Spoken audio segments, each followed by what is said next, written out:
T-minus 10, 9, 8, 7, 6, 5, 4, 3, 2, 1. Ignition. And liftoff. Go Falcon, go PSF. Stage 1 propulsion is nominal. Vehicle is pitching downrange.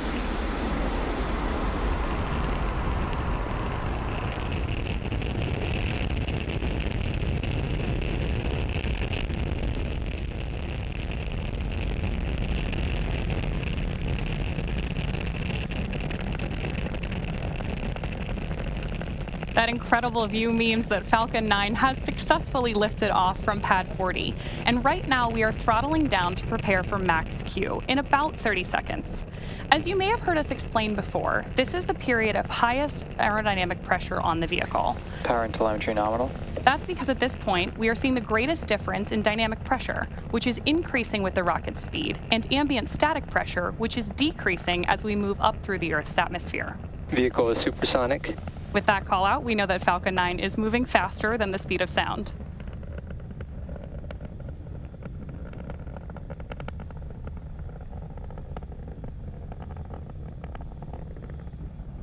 Max Q. With confirmation that we've passed through max Q, we have 3 events coming up in quick succession, starting with main engine cutoff, stage separation, SES-1, or second engine start 1. Main engine cutoff, or MECO for short, is where all 9 Merlin 1D engines will shut off to slow down the vehicle in preparation for the next event, stage separation, or stage sep for short. That's where the first stage booster will separate from the second stage. Right after stage sep, the first stage will start its journey back to Earth, targeting a landing on our drone ship, a shortfall of Gravitas, which is currently stationed in the Atlantic Ocean, about 680 kilometers downrange. Now, during that time, Stage 2 will continue on its journey to space with the third event, Second Engine Start 1, or SES-1 on the nets, and this is where the single MVAC engine will ignite to propel the second stage along with the PSN Satria payload to orbit. In addition to these 3 major events, the fairing halves will also separate less than a minute after SES-1, so keep an eye out for all of those coming up in about 10 seconds.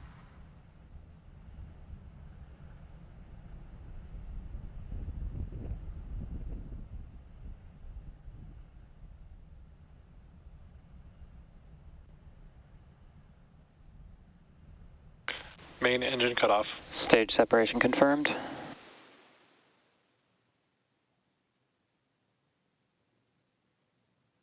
MVAC startup.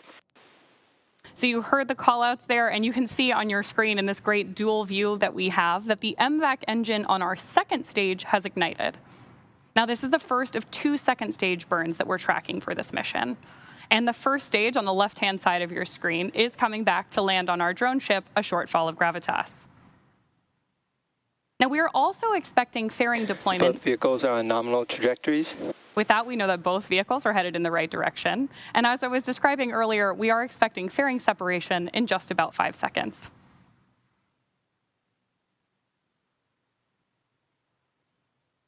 Fairing separation confirmed. As some of you mentioned earlier, reusability is part of our secret sauce here at SpaceX. So with that confirmation of fairing separation, we know that both of those are coming home again. The first, or one of them is flying Acquisition of signal Bermuda. for the 7th time, and the other for its 9th.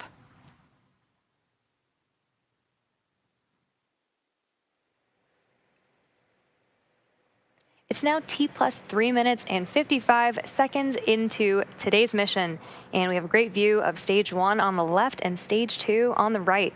In order to complete today's landing, the first stage has 2 more burns left.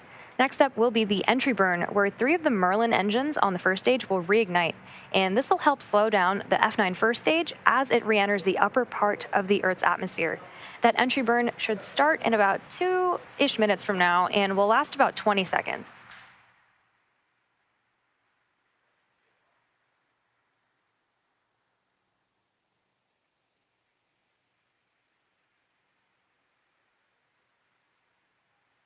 You can see 2 of the 4 hypersonic grid fins that are positioned near the base of the interstage on the booster. And stage 1 is currently using nothing but the grid fins for steering as it's returning back to Earth.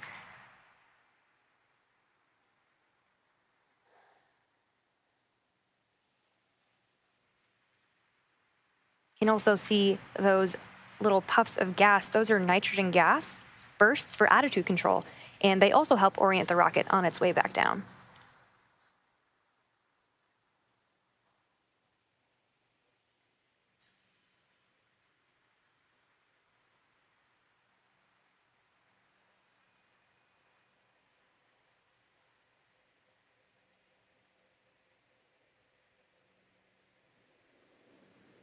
And some really awesome views of planet Earth behind stage 2. And again, that entry burn on the first stage coming up in about a minute.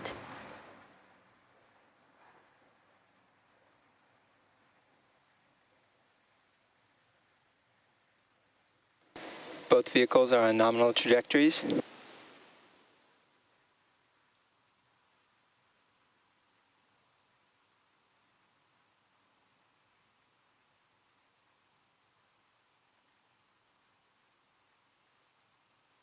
Like I promised, we have great views of Earth behind MVAC and behind the first stage as it's coming back down to Earth.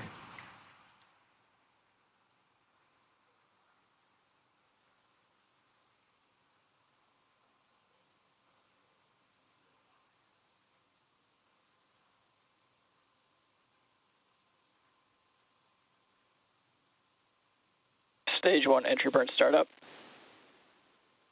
You can see that 3 of those engines have now relit engines 1, 5, and 9 for the entry burn. It's about 20 seconds for this burn.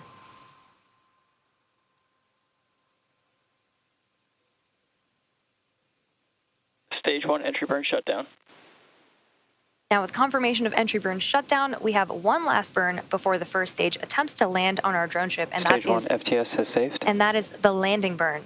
During the first stage landing burn, a single Merlin engine, E9, will relight and slow the vehicle down for its landing attempt on our drone ship, a shortfall of gravitas. As a reminder, the booster supporting today's mission has now flown for its 12th time, having previously supported CRS-22, Crew 3 and Crew 4, Turksat 5B, CRS-25, guidance. Eutelsat Hotbird 13G, O3B mPOWER, and 4 Starlink missions.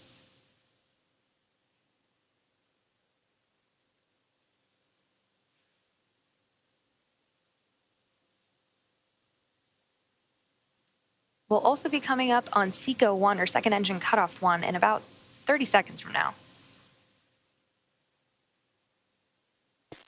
Stage 1 transonic. Stage 2 FTS was saved. You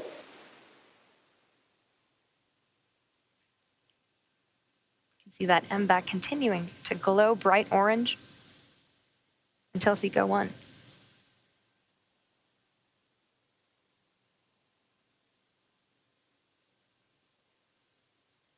Nominal orbit insertion. MVAC shutdown. Great callouts for SECO 1 and nominal orbital Stage 1 landing insertion. burn.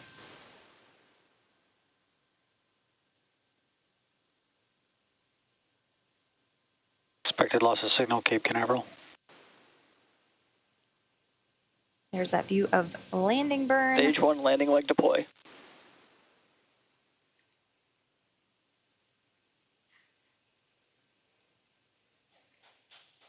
And a great view of landing. This landing marks the 12th successful